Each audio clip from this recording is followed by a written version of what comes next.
Assalamualaikum and hello. My name is Rabetul Adawiya and I'm from the Bachelor of Civil Engineering program. Today, I'll be presenting the introduction and a discussion on the Pipa Alpha disaster, which remains one of the most significant events in engineering history. The Pipa Alpha disaster occurred on the 6th of July 1988 in the North Sea and was operated by Occidental Petroleum. The disaster claimed the lives of 167 men, where 165 were on board the platform and 2 rescues.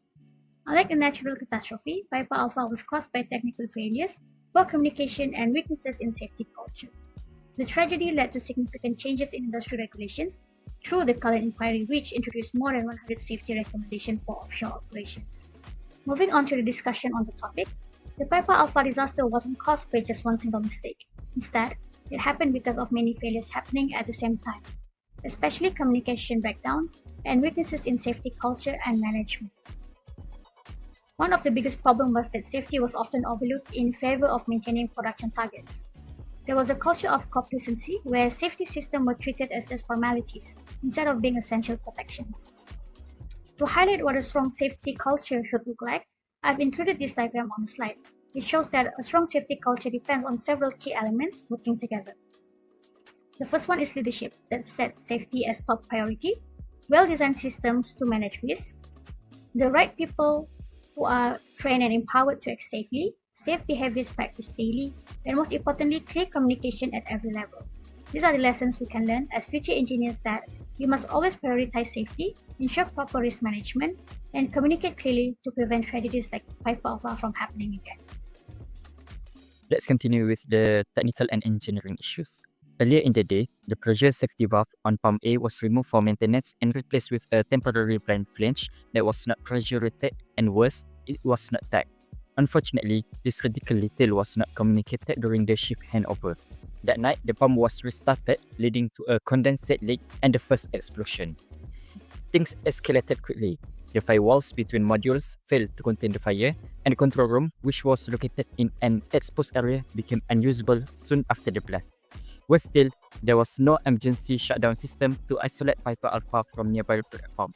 Oil and gas continued to flow in, fueling the fire and making rescue efforts almost impossible.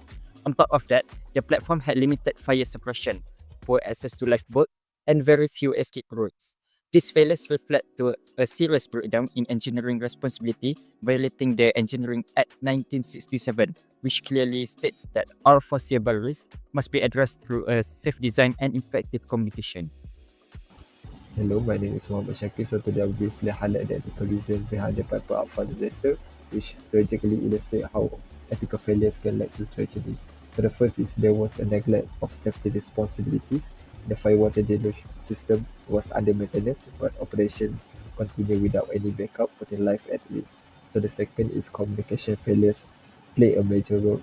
A missing safety valve was replaced with a temporary cover, but this wasn't properly communicated during the shift handover, leading directly to the explosion.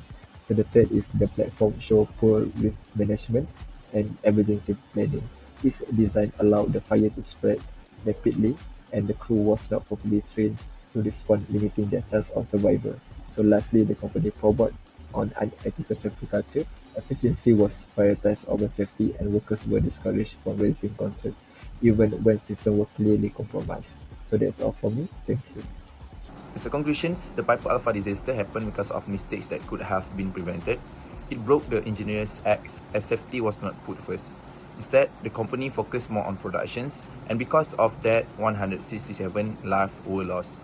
This reminds us that engineers must always follow safety rules, act with honesty, and take full responsibility for their work. And the lessons from the Pipa Alpha should always guide how we work in the future. To avoid future disasters like Pipa Alpha, we suggest 4 main steps. First, improve maintenance and shift handovers so everyone knows that what work has been done. And second, design platforms with stronger safety system and better emergency exits. And third, set up automatic emergency shutdowns to stop the flow of oil and gas quickly. And lastly, follow the Engineers Act by always putting safety and responsibility first in every decision we make. That's all from us. Thank you.